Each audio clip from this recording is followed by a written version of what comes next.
everyone, it's Hannah from Engineering Myself, and happy Tuesday!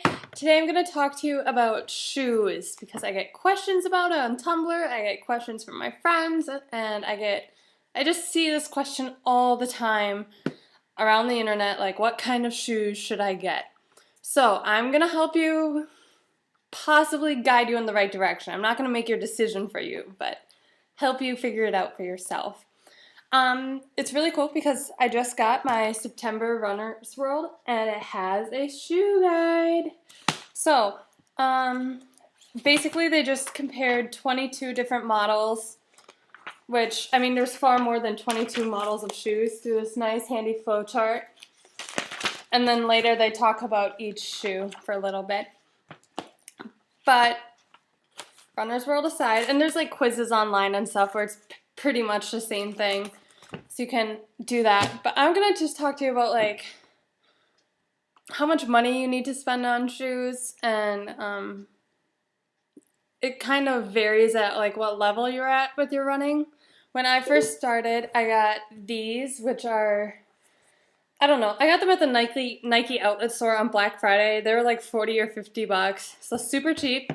Good first pair. Like, I know that I have somewhat flat feet. I mean, I don't wear custom orthotics, but my feet are a little flat, so I need something with arch support. But these are like completely shredded. I don't know if you guys can see this. The lining is ripped on the inside, and the bottom is all worn out. But I also wore these to class, so they wore out much faster than my other running shoes.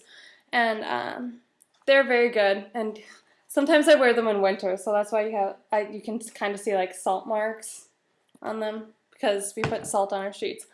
And then I got these ones, which are also from the Nike outlet store. They're probably like 50 bucks.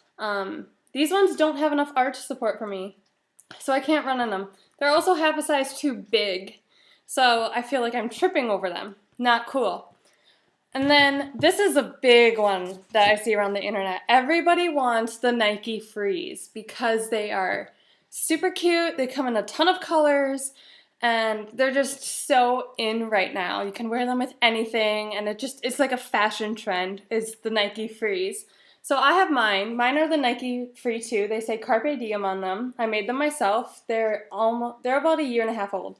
These ones I got with the intention of running in them, and I absolutely cannot run in them. Okay? So just because they're pretty does not mean it's going to work for you. Some people can run in them, some people cannot. This past week I was actually at the Nike store and I tried on the Nike Free 5s, and the guy asked me, he's like, "Oh, do you run in these?" I'm like, "No, I absolutely cannot run in them." And he's like, "Oh yeah, like a lot of people can, it's fine." So if you're getting shoes for running, and you're going to spend about 100 bucks, because that's what Nike Frees are running, then get one that's going to work for your feet instead. And then maybe save up for the Frees. And I wear these to class. I wear them running errands. I love them. I get compliments on them a lot.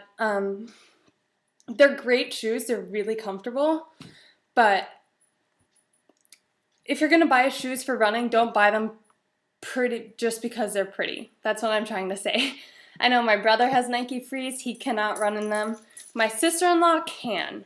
So, again, different foot types.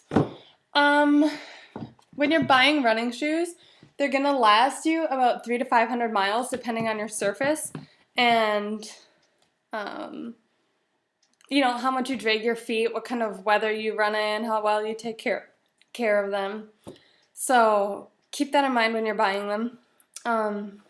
These ones, I started off as running shoes. They're Asics Gel Blur 33. I wear these to gym. They have a lot of support. I can run in them pretty comfortably. I just choose not to. Like, these are my gym shoes. I wear them to boxing class or weightlifting or whatever. These are my running shoes. I love them dearly. They hit my arch. Like I said, I have a flatter arch, so they hit my arch. They give me enough support right at the perfect place for my feet. I did a 20 questions thing with my marathon group, the organization that's running it, and one of the questions was, "What are your favorite shoes?" And I'm like, "Asics GT 2000, like, I feel like Cinderella in them." And I have two pairs, again, because you go through a pair of shoes in 300 to 500 miles. So if you have a favorite pair, then might as well get two.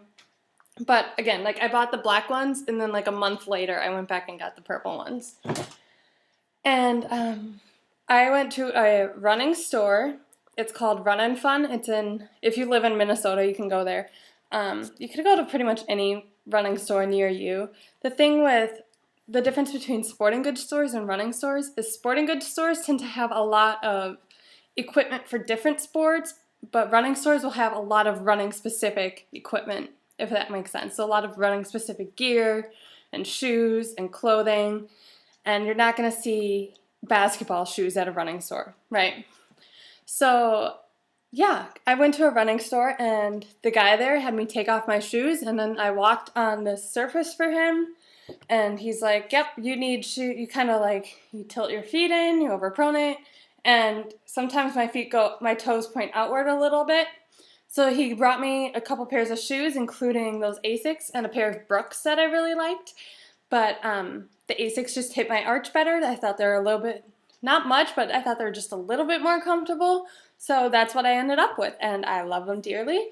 They give me enough support, and I don't walk like a duck or run like a duck. So that's good. And my shoes run me around 120. Running shoes, from what I've seen, usually run 75 up to 200-ish.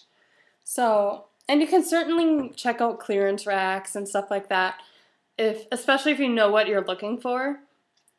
You know, if you're an experienced runner, you're probably, and you know that you love running, and you know that you're gonna keep it up, you might be more willing to buy like a $150 pair of shoes.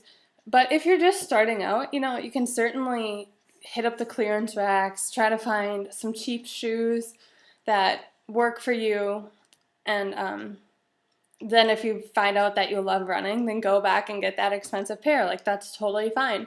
Like, sometimes I still wear these crappy worn out shoes with holes in them in the winter just because I don't want to ruin my good shoes. Like, but I'm only running like 2-3 miles in these in the winter because I don't like winter running.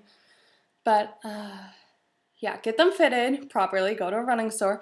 And they will even, a lot of running stores from what I've seen will have a treadmill inside, so you can actually practice running with your shoes on. And that before you buy them, which is awesome.